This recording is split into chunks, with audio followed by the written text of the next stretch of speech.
Well, with Sabbath, we were offered to be the opening act for Ozzy on his last, what were supposed to be his farewell shows. He was never going to tour again. He was never going to play again. Gee, what happened? It stopped, didn't it? I didn't want any part of that. I had stopped being in my own band in Dio. Tony had not had Tony Martin anymore, or Cozy Powell. We now had Vinny and myself and Geezer and Tony. And we all gave things up to do what we thought was very important, which was to make another Black Sabbath album with those people.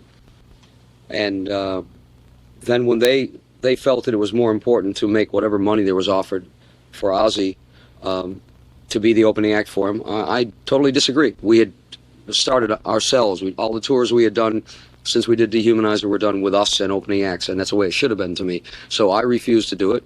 They, in turn, went out and incorporated Rob Halford's voice to do those last two shows. So it was them and somebody else that came in. That showed me how important they must have cared, thought I was as a person. But it didn't matter what they thought. It was wrong to me to do that. I did not want to be part of the circus that was going to happen that night. And that circus was for them to not only be the act that went on before Ozzy, and then after Ozzy, for them to get together again with Bill Ward and Tony and Geezer and Ozzy, which is what they did. And then they announced that they were going to have a reunion. Well, that would have meant that it wouldn't be any band with me in it anyway, or Vinny, so I guess I did the right thing. And then not too long after that, Ozzy decided, no, I don't want to do this.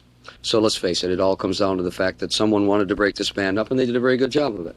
That's what happened, and all a bunch of political mumbo-jumbo, things that shouldn't have happened, but they did.